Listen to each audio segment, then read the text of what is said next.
Жапайы Канада.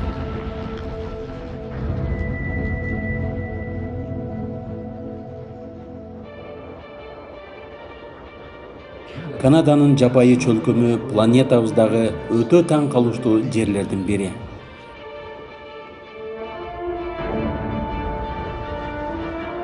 Бул аймакта баарыбыз угуп эле жүргөн жаныбарлар байыралышкан.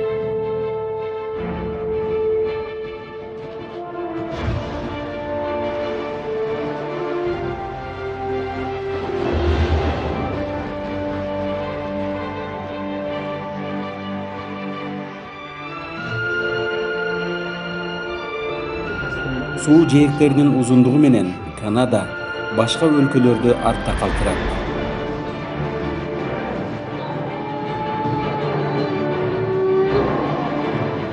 Мындагы жер бетиндеги таза, тузсуз суулардын көптүгү башка мамлекеттерге караганда көптүк кылат.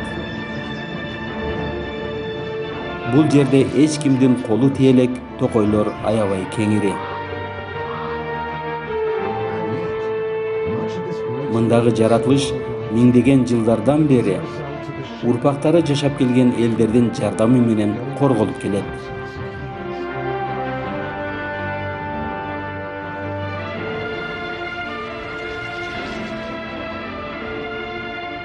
Канада жапайы дүйнөнүн өтө таң калыштуу кооз аймагы.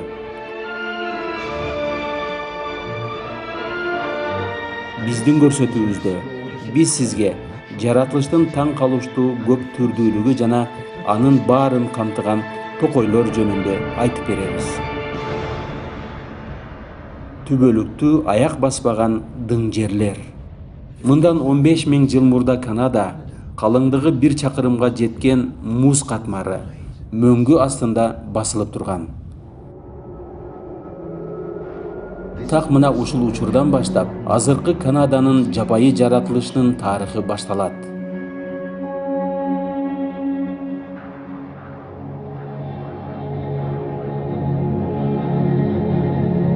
Океандагы суулар тартылып баштаганда жер катмары Азия менен байланыш түзүп калат.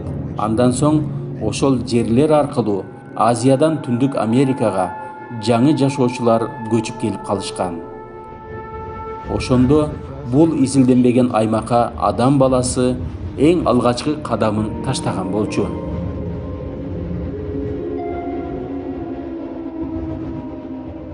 Адам баласы пайда болгондон баштап жаныбарлар дүйнөсү жана жер өзү да, башкача айтканда, жаратылыш өзгөрүүгө дуушар болгон.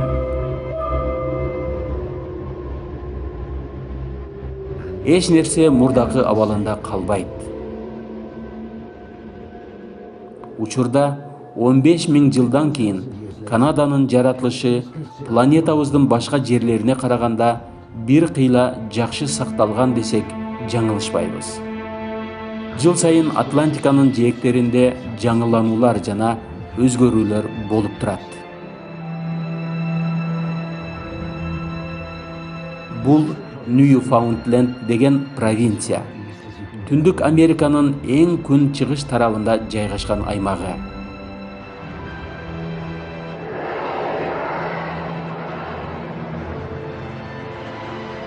Бул аймак жашоочуларды миңдеген жылдардан бери өзүнө тартып келет. Жыл сайын бул жака Кариб деңизинен бүкүрү киттер сүзүп келишет.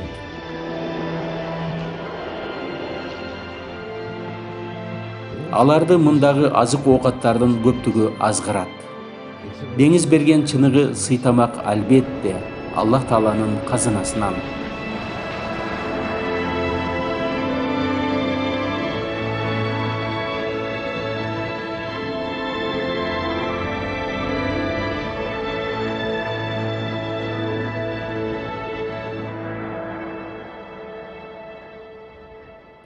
Жылдар өткөн сайын ырыскыны бөлүшүүнү талап кылган жаңы калоочулар пайда болду. 1497 жылы Джон Кабат бул жаңы жерге өзүнүн укугун жарыя кылган викингтерден кийинки эң алгачкы европалык болгон.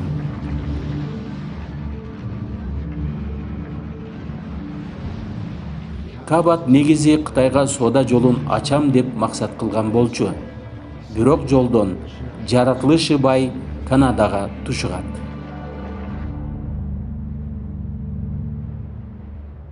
Бул аймактын чыгыш тарабындагы деңиз тереңдиги сан жеткис байлыкка толуп турат. Мойва балыгы.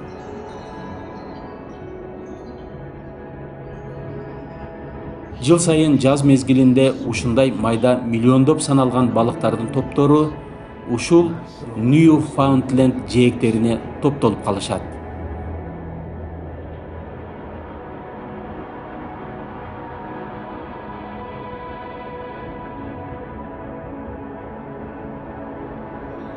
Так мына ушул жештүү болгон балыктар аймактагы жашоочуларды азык оокаттар менен камсыздап турат.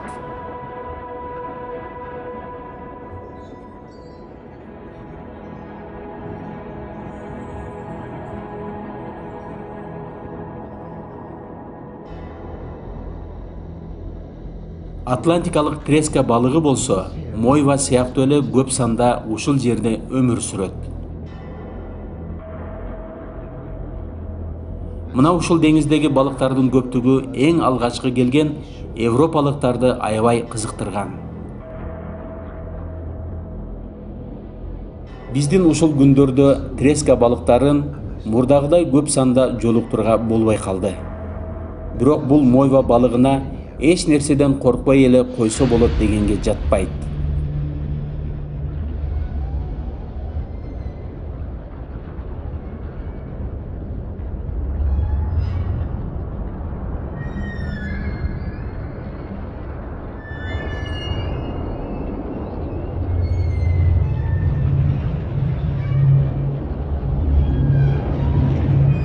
Анткени бул майда балыктар жайнап толуп кеткен деңиздеги бүкүрү киттердин топтому менен жолугушат. Жылдын ушул мезгилинде бул алып киттер мойва балыгынан даам татуу үчүн миңдеген чакырым аралыкты өтүп, шашып жетип келишет.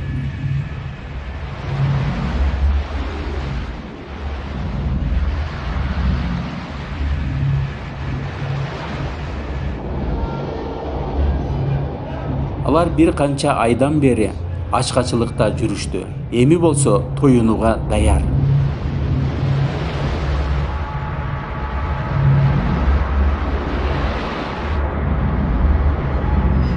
Кит бир күндө 1 тонна мойва балыгын жеп салууга жөндөмдү.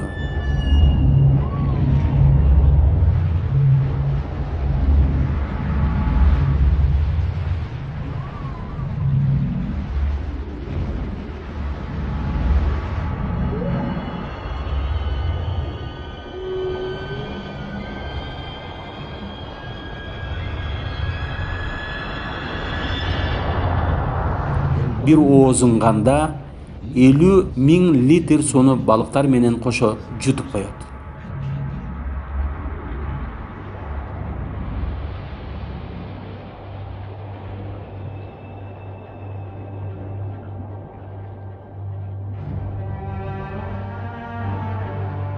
Мойва балыктары жээктерге, киттерге жем болуш үчүн тырышкан жок. Балыктардын башка максаттары бар. Ал тууп көбөйүү.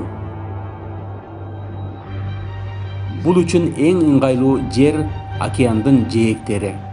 Демек алар жээктерге жете алса гана максаты орундалат. Мындайдын жалгыз эле ыкмасы бар.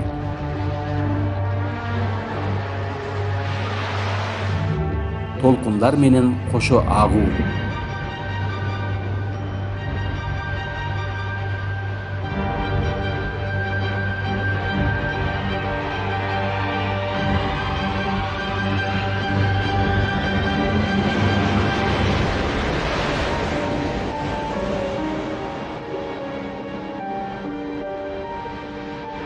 Чынында деңиз канча байлыкты камтып алганын биз билбейбиз. Качан суунун тереңине киргенде гана байкалат. Бул Ньюфаундленд жеринде Мойва балыктары тууп көбөйүшкөн жээктер. Бул байлыкты деңиз кадимкидей сыртка чыгарып таштайт. Демек ал топтолгон балыктар башка жырткычтар тобунун жеңил табылган курмандыгына айланышат.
Деңиз суунун жана кумдун ушундай баш аламан толкуну арасында ар бир мойва балыгы өзүнүн шеригин табышы зарыл.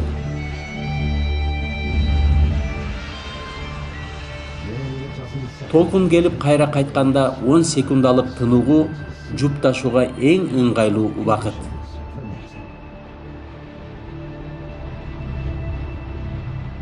Ургачысы икрасын чачып баштайт, а эркектери болсо аларды уруктандыруу үчүн бири-биринен талашып ургачысын жандап жүрүшөт.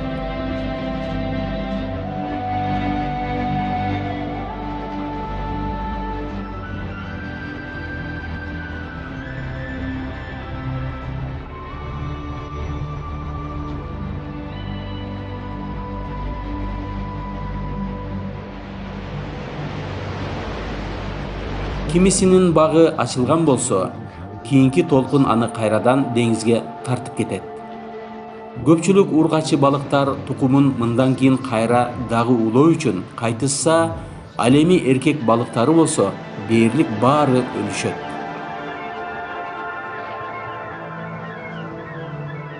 Уруктанган икралар жээктеги кумдарга жабышып калат. Анан 2 жумадан кийин алардан майда чабактар чыгып баштайт. Аларды да ата-энесин алып кеткен сыяктуу суу толкундары кайрадан деңизге тартып кирип кетет. Балыктардын кеңири жана аябай көптүгү дүйнөдөгү көп топтолгон куштардын чоң бир колониясын пайда кылып калган. Ыйык Мариянын ысмын алган жээктерде 24 миңге жакын куштар орун алышкан.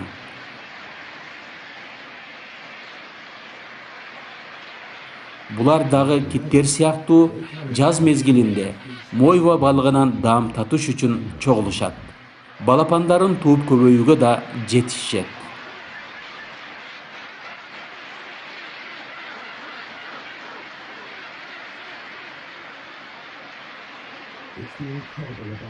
Ушул жерде балыктардын көптүгү гана европалыктардын кызыгуусун арттырган.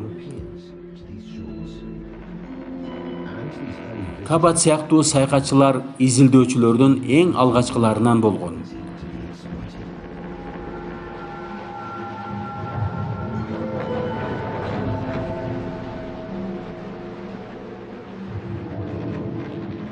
Алар бул аймакта жашоо өткөрсө болорун тез эле түшүнүшкөн.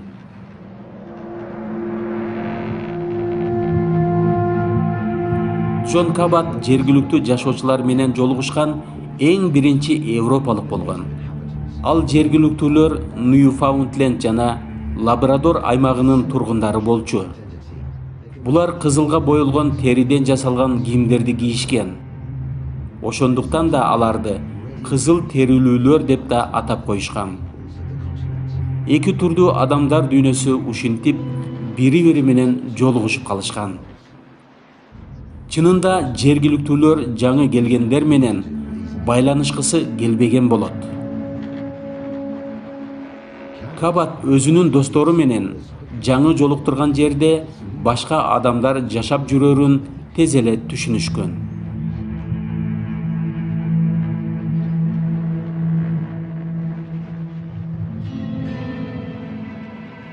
Европалыктар жаратылыштын кол тийбегендей сезилген кооздугу бул жака биринчи келген элдердин миңдеген жылдык эмгектенүүсүнүн жемиши экенин элестете да алышкан эмес.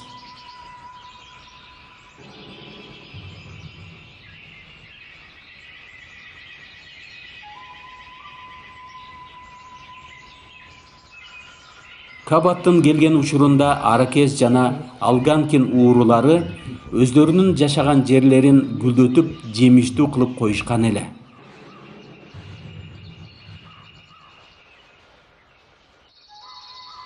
1679 жылы европалыктардын бири бадалдуу эмен бактарын төмөнкүчө сүрөттөгөн. Бадалдуу кең шиберлүү жүзүм бактары, ширелүү жемиштер жана токойлор менен өскөн бак дарактар ушунчалык тазалангандыктан бул жаратылыштын гана кылганы деп айтыш кыйынга турат. Анын айткандары туура чыкты. Ал эмен дарактары менен шалбалардын жемиштүү тилкеси эле саванага окшогон чөл падышалыгын элестетет. Кабат келген учурда континентте жапайы бугулардын саны азыркы учурдага караганда аябай көп болгон болчу.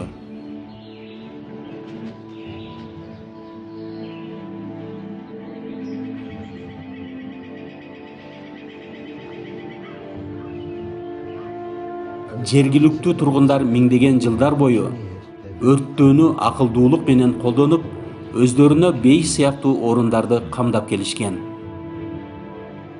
Түндүк Америкада жашаган биринчи адамдар жөнөкөй эмес жерде от жагышты. Алар миллиондогон гектар ачык аймактарга өрт коюшту.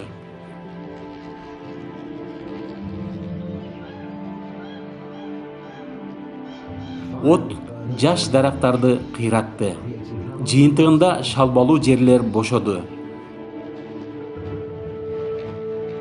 Ошондой эле калың кабык менен корголгон чоң дарактардын андан да бийик өсүшүнө жана жегенге мүмкүн болгон жемиштер менен жаңгактардын бышышына шарт түзүлдү. Отту туура пайдалануунун жыйынтыгында жергиликтүү тургундарга континенттин ичинде түшүмдүү аймакты түзүүгө мүмкүндүк берди. Бирок ал жоголуп калды.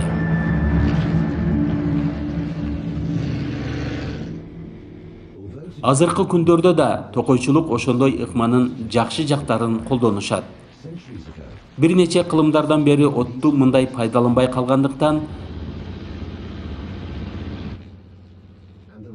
савана сыяктуу токойлорду жоготуп алышты.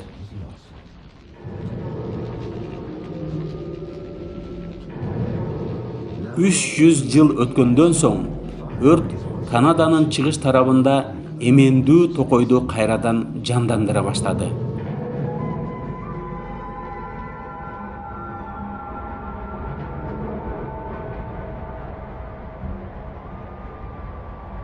Бирок кол тийбеген бир канча анча чоң эмес аймактар гана калды. Мисалы Торонтодогу Хай парк деген сейил паркы эч кимдин колу тийбеген алгачкы абалында сакталып калды.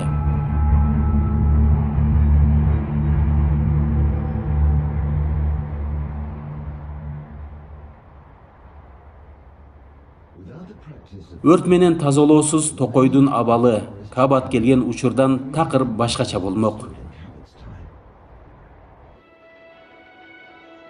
Учурдагы токойлор мурдагыдай жемиштүү болбосо да, кооз жалбырактуу күлөн дарагынын эсебинен мурдагынан да эң сонун көрүнөт.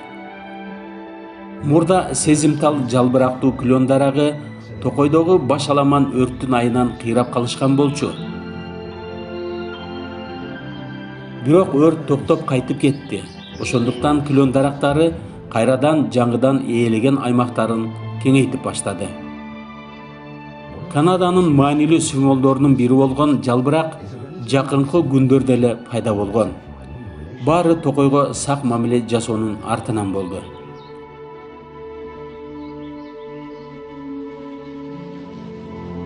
Күлөн дарагынын жалбырактары ушунчалык түз жана жука болгондуктан алар кышында тез эле тоңуп калышат. Күчүн сактоо жана тирүү калуу үчүн күлөн дарагы күзүндө жалбырактарын төгүп салат.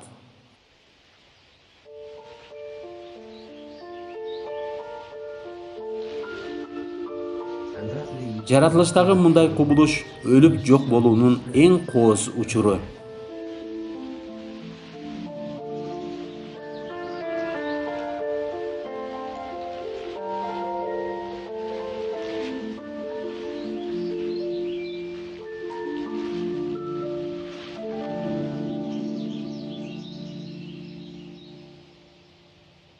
Алгачкы келген европалыктар чыгыш тараптагы токойлордогу дарактардын курамы өзгөрүүсүнөн пайдаланышты.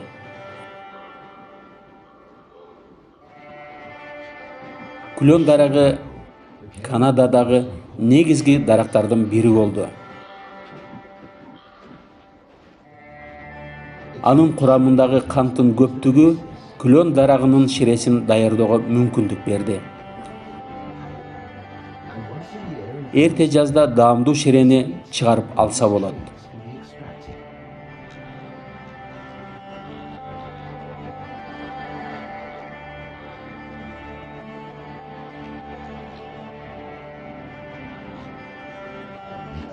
Баскынчылар мындайды жүздөгөн жылдардан бери колдонуп келишкен, жергиликтүү тургундардан үйрөнүшкөн.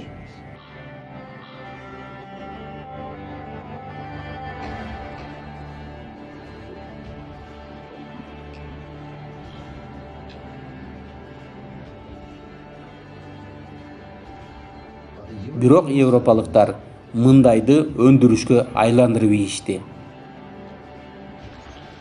18-кылымдын орто ченинде Канадада 3 миллион литрден көбүрөөк күлөн дарагынын ширеси өндүрүлгөн. Европалыктардын баскынчылыгы башталгандан бери жергиликтүү тургундардын ээлеген аймактары батышты көздөй жыла баштады. Саякаттоого мүмкүндүк берген Канададагы көлдөр дүйнөнүн башка өлкөлөрүнө караганда көптүк кылат.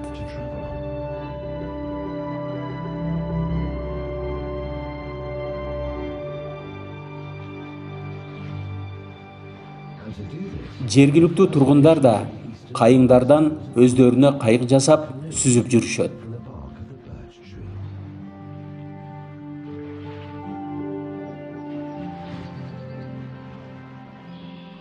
Изилдөөчүлөр жана жүн менен соода кылуучулар кайыктарды аймактарга терең кирүүгө колдонушкан.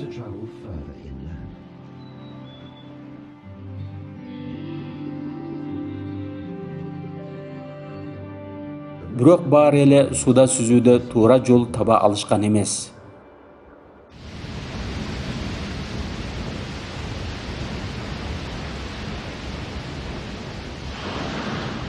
Мына так ушундай жерде кайык өзүнүн баалуулугун далилдей алган.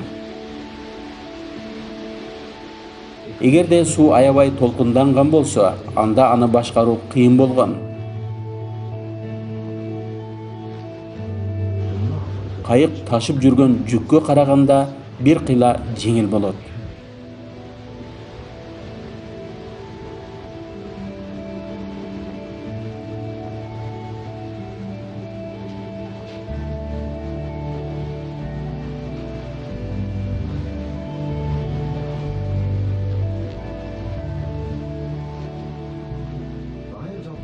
Кайыктын жардамы менен европалыктар ээлеген аймактарын батышты жана түндүктү көздөй кеңейте алышты.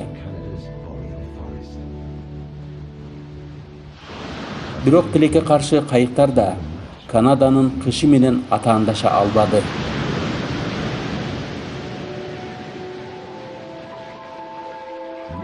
Тоңуп калган дарыялар жана калың түшкөн кар саякаттоого такыр мүмкүндүк бербей калды.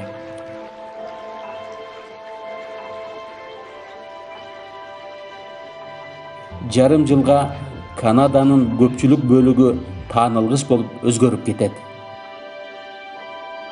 Түндүк тараптагы токойдогу кышкы саякаттоо бул өзүнчө эле башка болгон чоң бир сыноо сыяктуу. Канаданын токойунун узундугу эч үзүлбөстөн туурасы 2000 чакырымга жетсе, ал эми узундугу боюнча 10 000 чакырымга барып калат. Бул эң кенен жана эч кол тийбеген өтө чоң токой болуп эсептелет.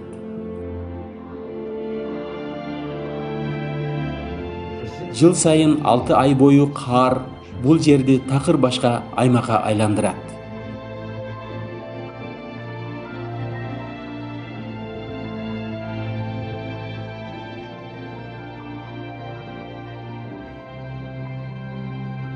Көпчүлүк жаныбарларга кыш мезгили оор учур. Бирок кээ бир жаныбарлар болсо кышка башкаларга караганда жакшы даярдыкта болушат. Териси балу булгун жаныбары, ал сейрек кездешет. Аны жолуктуруу кыйын, сүрөткө түшүрүү да оңой эмес. Анын өскөлөң жүнү, кең жайылган алакандары кардын үстүндө сүзгөн сыяктуу жүрүүгө мүмкүндүк берет. Алардын мынтип жүрүшү азык оокатты каалаган жеринен табууга жардам берет.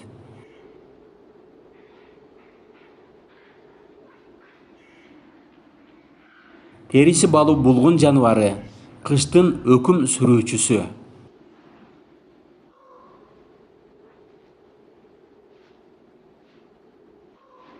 Байкадыңыздарбы? Ал басканда алакандагы манжаларын кеңири жайып басат. Бул өз кезинде карга кирип кетпөөгө жардам кылат.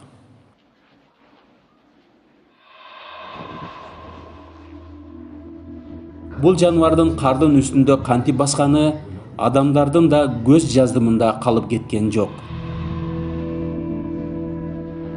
Бугунун же эликтин терисинен жыгачтарга байланып тигилген, атайын карга кирип кетпеш үчүн жасалган бут кийим.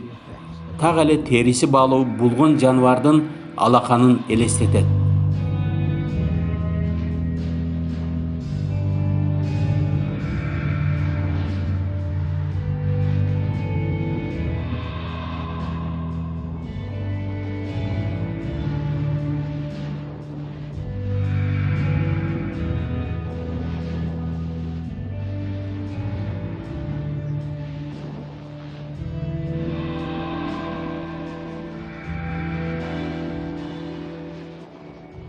Кышында карда басып жүрүүчү бут кийим да жазында керектүү кайык сыяктуу адамдар үчүн зарыл болгон буюм.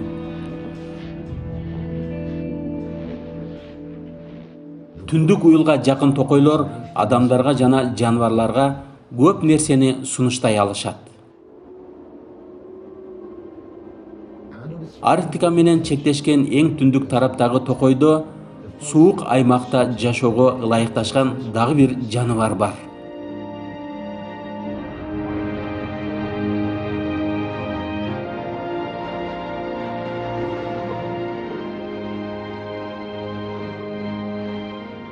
Бул ургачы аюунун сыртка чыгууга эң сонун шылтоосу бар.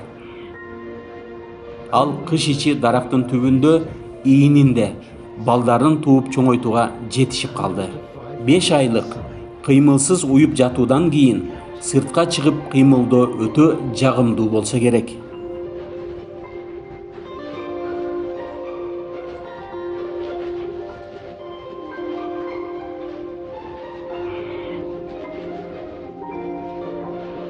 Бул аймак жер планетабыздагы ак аюулардын дарактарга чыгып асылып жүргөн абалын көргөн жападан жалгыз орундук.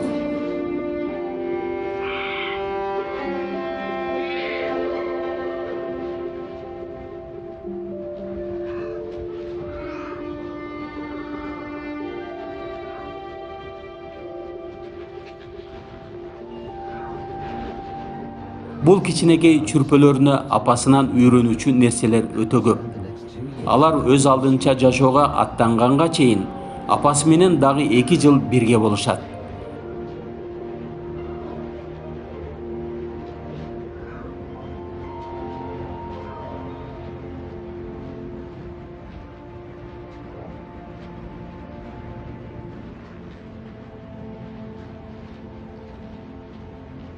Жаздын келери менен ак аюулар токойду таштап, түндүк тарапты көздөй, кардын ээрип утуру тартылышына жараша жылып жөнөшөт. А кээ бир жаныбарлар болсо токойдон эч качан сыртка чыгышпайт. Арасында түндөсү гана чыккандары да бар.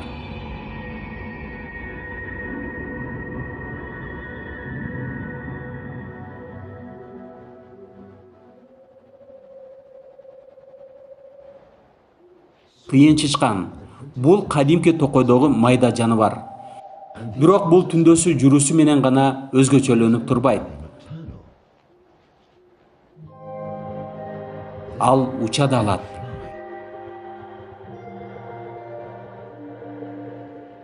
Биздин көпчүлүгүбүз күткөндөй болбосо да, бул учуучу тыйын чычкандар бир дарактан экинчи даракка 50 метр аралыкка уча алат.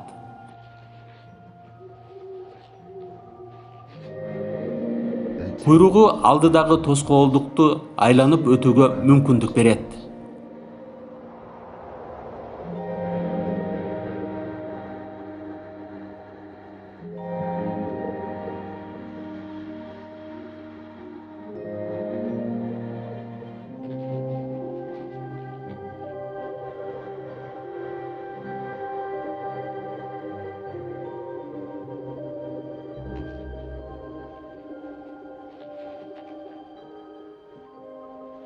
Бул учуга жөндөмдүү тыйын чычкандарды Канаданын бардык токойлорунан жолуктурса болот. Алар дарактын буурчак жаңгактары менен тамактанышат. Жылы бою кыймылдап жүрүшөт. Кышкы тыныгуу деген буларда болбойт.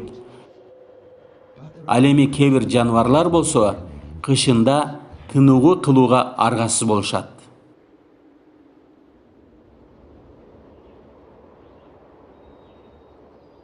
Чоң токойдун түштүк чекесинде, Манитоба провинциясынын борборунда жыл сайын жаз келери менен жерде сыйкырдуу жандануу башталат.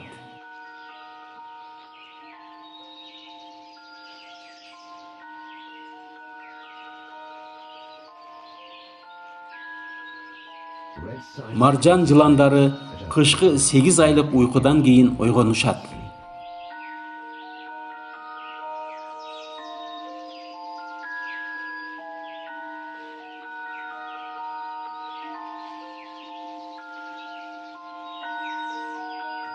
Аларга былтыр күзүндө ушул жерге келип, кыш ичи тынугуда болуш үчүн дээрлик 80 чакырым жерди сойлоп өтүш керек болгон.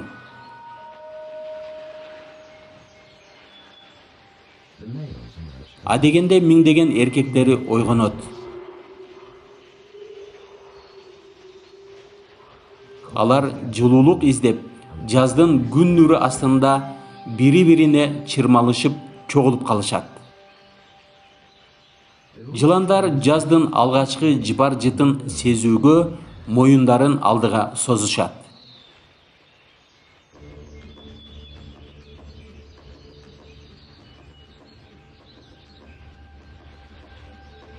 Андан бир аздан соң, 1-2ден болуп акырындык менен ургачы жыландар чыга башташат. Алар кичинекей эркек жыландарды азгыруучу феромондорду чыгара баштайт.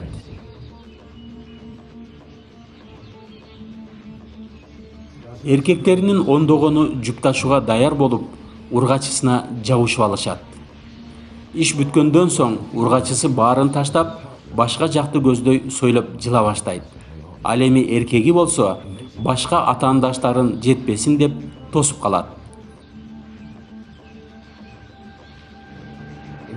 Канаданын муздак климаттуу түндүк тарабындагы Кудайдын жараткан мындай жаныбарлары түзгөн түркүн түстүү шоосу чынында эле өтө таң калыштуу кубулуш. Аба ырайы жыландарды ушул жерде гана топтолууга аргасыз кылат. Анткени ушул жерде гана Канададагы каардуу кыштын суугунан аман кала турган терең чуңкур, баш калкалоочу жай бар. Бул дүйнөдөгү жыландардын эң көп топтолушу.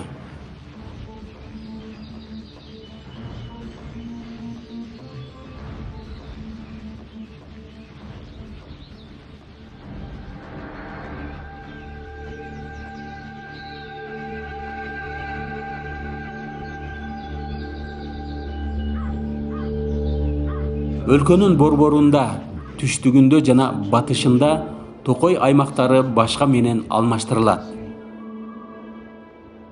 Алар кең мейкин талаалар. Созулуп барып, Мексиканын чек арасына чейин жетип калат.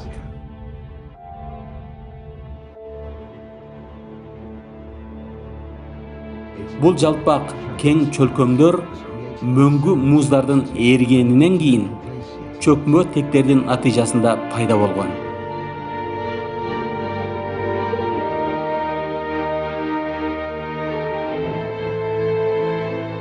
Ушундай кең талаада түндүк америкалык буйволдор жашап жүрүшөт.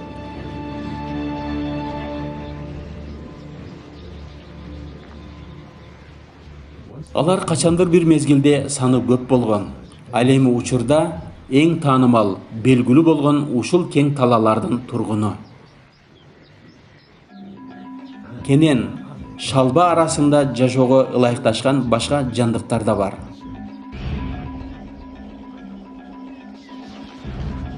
Мисалы, курч куйруктуу кара кур куш, кичинекей үкү, кара куйруктуу тала күчүгү.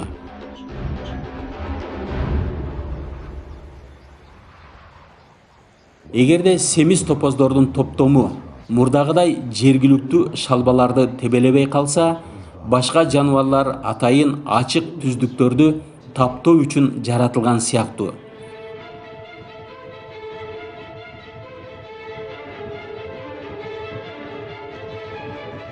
Алар дагы эле талаада чуркап жүрүшөт. Булар айры мүйүздүүлөр, планетабыздагы эң тез чуркаган сүт эмүүчүлөр.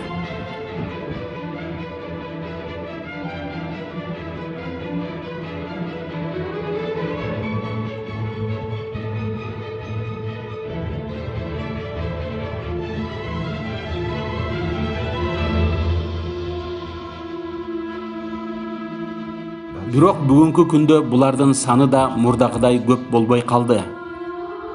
Бул аймактарда өз мезгилинде буларды кууп жетүүгө жөндөмдүү, мышыктар түрүнө кирген шерлер жашоочу.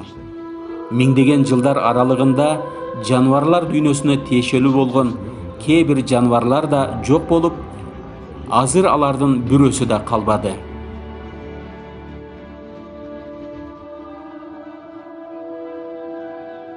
Айрым мүйүздүүлөр 10 000 жылдар мурда бүткөн жарыш чуркоону өздөрү жалгыз эле улантып келатышат.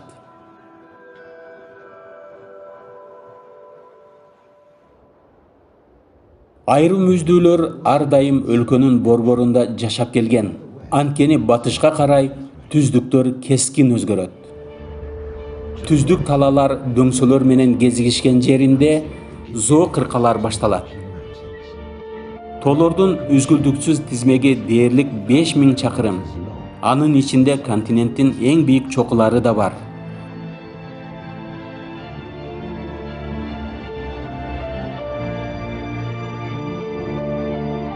Айылым жерлеринде тоо кыркалары 500 чакырымга чейин жетип кетет.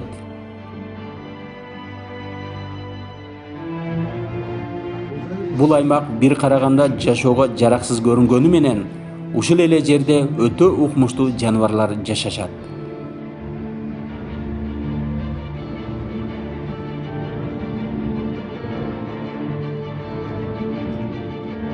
Калың мүйүздүү текелер ургачыларына ээлик кылуу үчүн атаандашып согушуп жатышат.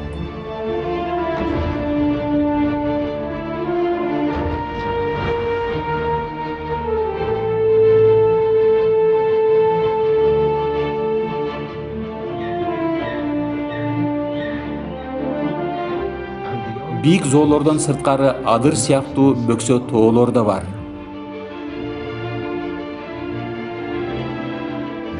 Британ Колумбиясын аралап ондогон тоо кыркалары өтөт жана алардын ар бири укмуштуу.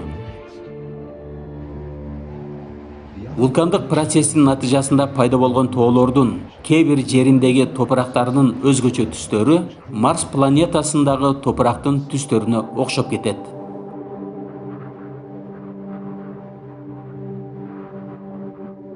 Тынч океанына жакын турган дарыя чуңкур болгон тоо жылгаларын түзүп калган. Мындай таштуу бийик жылгаларга караганда адам баласы космосто көбүрөөк болушкан.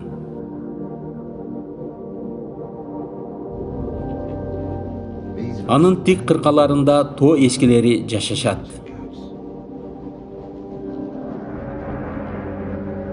Антилопанын кынтыксыз туугандары болгон бул эчкилер тик аскаларга оңой эле чыгышат.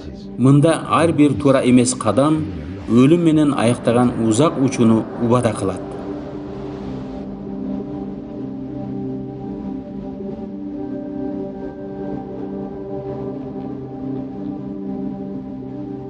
Дарыянын жээгиндеги укмуштай тик капчыгайлар тоо эчкилеринин эң сонун азыктануу жайлары.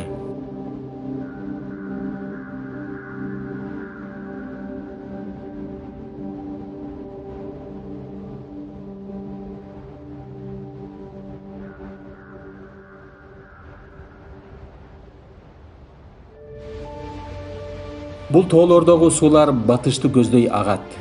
Өздөрү менен кошо минералдарды жана топурактарды ташып, Тынч океанына агызып барышат.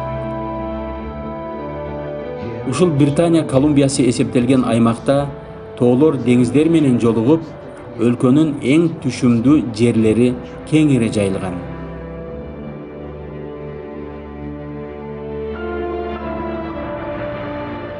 Жер менен суу экөөнүн айкалышы. Булардын мындай байланышынан көпчүлүк утушка ээ болушат.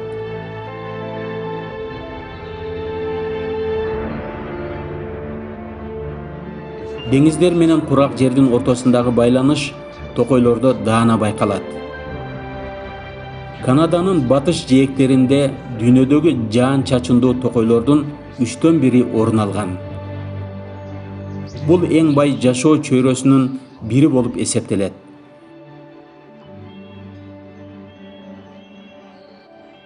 Канададагы башка аймактарга караганда бул жерде жашоо формалары көптүк кылат.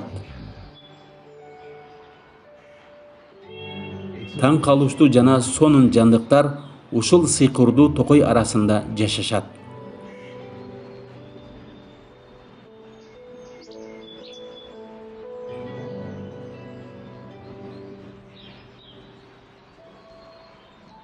Мисалы кирмот, барибалдардын сейрек кездешүүчү боёгу. Бул аюулардын бир түрү.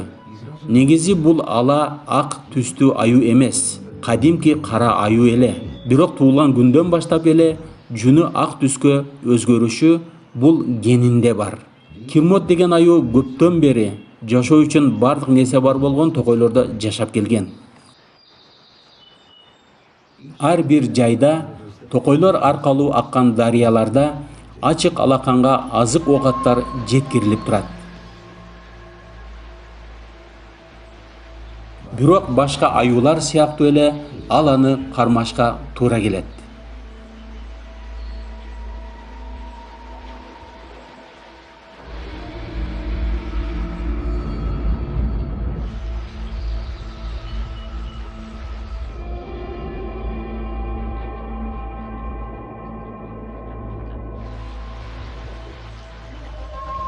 Балык улоону үйрөнүү керектүү зарылдык.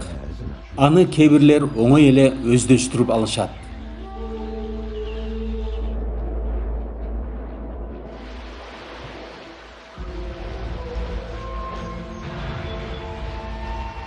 Чынында бул аю анча деле ийгиликке жетишкен жок.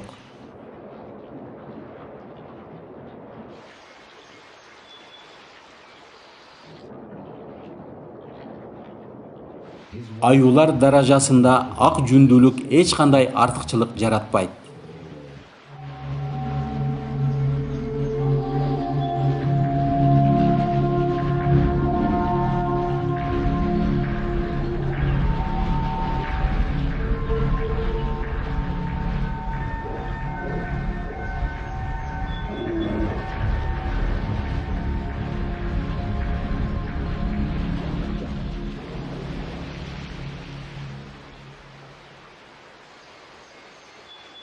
Кирмоданы оңой эле аңчылык кылуучу орундан кууп салды.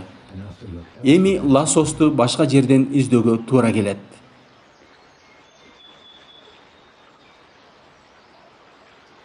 Балким бул жолу ага ийгилик жылмаят чыгаар. Балыктар ушунчалык жакын эле. Мүмкүн жаңы ыкма жарап калар. Бирок күтүүсүдөн болгон үстүнөн секирүү натыйжа бербеди.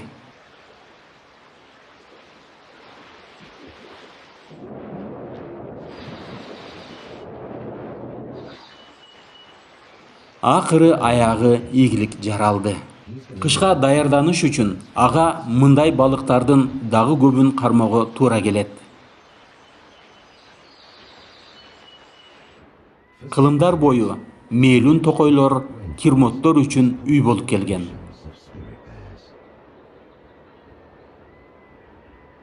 Бирок эбегейсиз канадалык тундуранын түндүк бөлүгүндө жаныбарлар катаал шарттарда жашашка аргасыз болушат.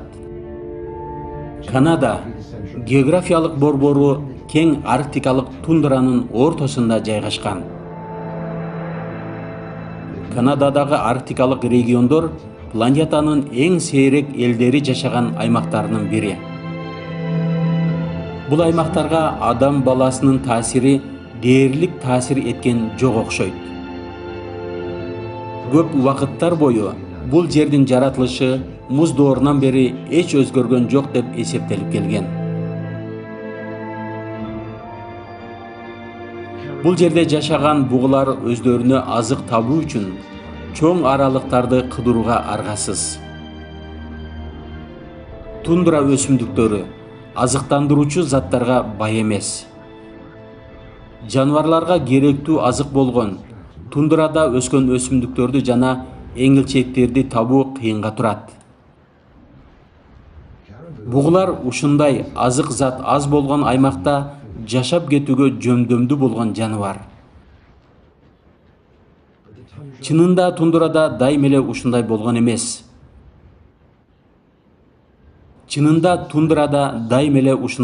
эмес. Акыркы илимий изилдөөлөр көрсөткөндөй, 15 000 жылдар мурда тундранын аймагында чыныгы шалбалар болгон. А жаныбарлар болсо азыркы ээн талаларда чуркап жүргөн жаныбарлардан такыр башкача болгон. Тала мамонттору. Алыскы түндүктө жашоо, жаңы коноктор келгенге чейин таң калыштуу мүнөздө өтө ыңгайлуу болчу. Муз доору бүткөндөн кийин жаңы коноктор пайда болуп, адамдар мурда мамонттор байыралган ушул жерге келишкен.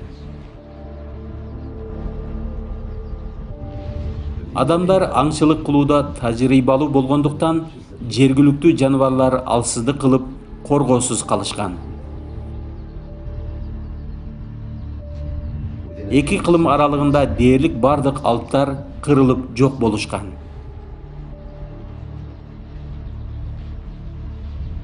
Азыркы окумуштуулардын айтымында мамонттордун жок болуп кетиши менен чөптөр кургап калышкан. Ал эми топурак болсо кычкылданып жана саздуу болуп калды. Ошентип натыйжада шиберлүү талалар жоголуп кетти.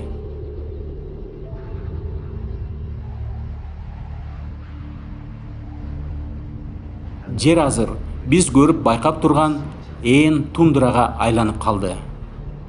Бул адамдар тарабынан өзгөрүүгө тушуккан өлкөнүн эң кең аймагы. 15 000 жыл мурда тундра Канаданын акыркы чек арасы болгон. Ал эми азыр чек ара чоңоюп кетти. Арктикага жылды.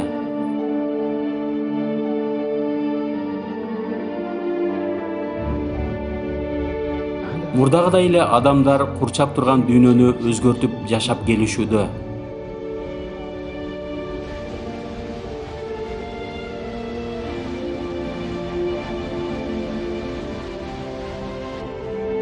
Бүгүнкү күндө арктикалык сырткы көрүнүш тарыхта болуп көрбөгөндөй адам баласынын кийлигишүүсүнө дуушар болууда. Климаттын глобалдуу өзгөрүүсү арктикалык муздардын ээрүүсүн жаратты. Ошентип жаңы чек аралар ачылат. Натыйжада бул аймактагылар мурда билип көрбөгөн жаңы жаратылыш шарты түзүлөт.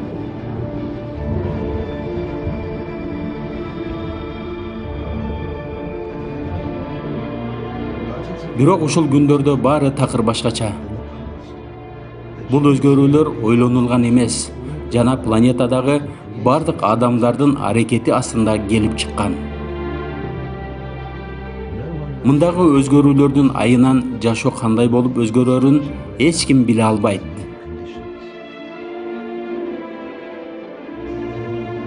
Арктикадагы өзгөрүүлөр Канаданын чек арасынан сыртка да чыгып кетти. Ал бүт планетабызга таасир этет.